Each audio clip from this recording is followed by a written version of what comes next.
Hi, my name is Abby Hunter, and I'm a part of a project to bring light to the creative community that we have here in Lancaster. And today with me, I have Kat. So tell us a little bit about yourself, Kat, and how you became an artist. Hi, I'm Kat, and basically I became an artist as soon as I realized that I had the creative spark within me.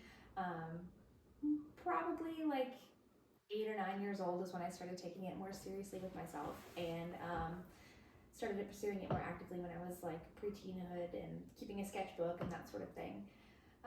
As far as myself, I'm a mother of two. I have an 8-year-old and a 2-year-old. Married to a wonderful husband, and my main objective outside of the art world is taking care of my family. And yeah, that pretty much fills up most of my time.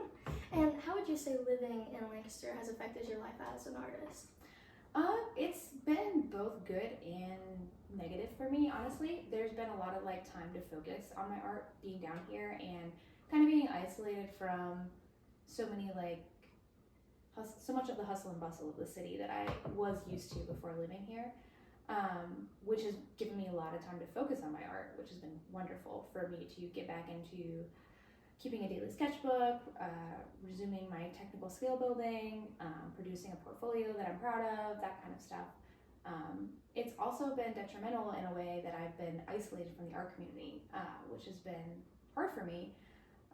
A lot of my creative energy comes just from being around folks who are doing the same kind of things that I'm doing, which is definitely not a common occurrence here. So it's been a mixed bag for sure.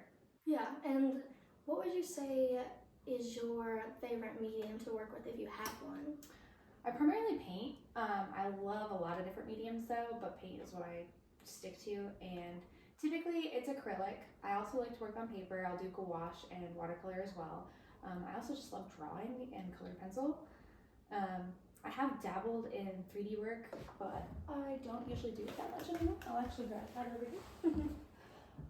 This was one of my Winthrop sculptures that I made. A little abstract tooth man.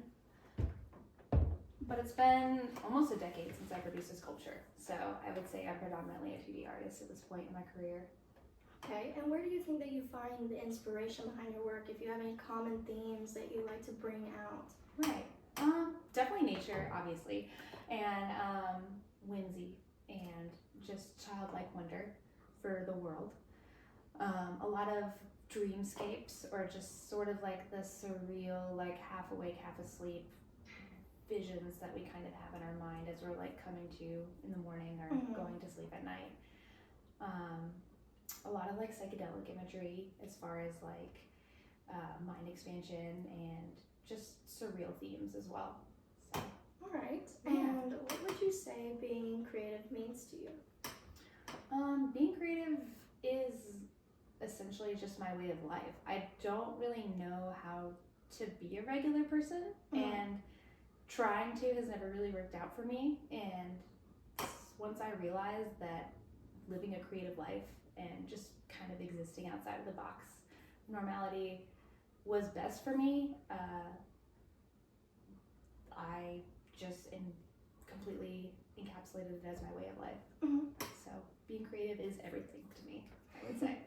I think most artists would agree with that statement. Yeah. But thank you for your time. Yeah, thank you for having me or coming to me. This has been awesome. Yes.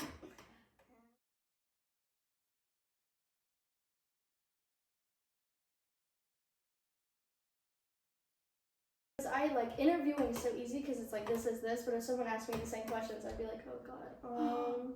Like I know exactly, like my brain's like, you're saying that, but then my, deer in the headlights moment. Yes, I completely get that. Because I remember when we first started it, they were like, we want you to be artist of the month one time, and I was like, I gotta answer these questions. I was like, oh no, I've asked them 1,000 times, but I've never answered them for myself. I'm like, I don't know. It's so scary.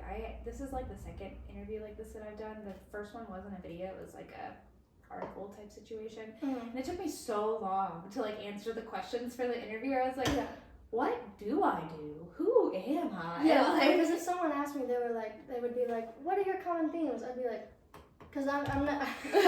I'm like looking at the art, like, what are my thieves? I know. I'm like, because with my work, I just like I think of something and I'm like, I'm gonna do that. Yeah. I'm not like I know so many like artists who are like very analytic and they're very like I did like a 4-page research paper on this before I did this, and they could like line out all these things. It's a very academic approach. Yeah, and like me, I'm like, I didn't even mean to do that. Yeah. I mean, that's how a lot of my art starts. It will be like that one. I was like, I just want to paint a log decaying house thing, and then I like have like all of these sort of like ideas or like moods that I'm trying to like encapsulate or things like that. But it's never like I'm going for this. Like I have a very clear meaning or like message I'm trying to portray. Yes. It's very rarely that. I mean, occasionally, but like that one, I was like bird attacking cool girl whale, and then I like wrote a whole meaning to it, which like that's the yeah. I love the I've done that sometimes when people are like, what do you do? And I'm like, well, actually the meaning came after. It does. It does sometimes.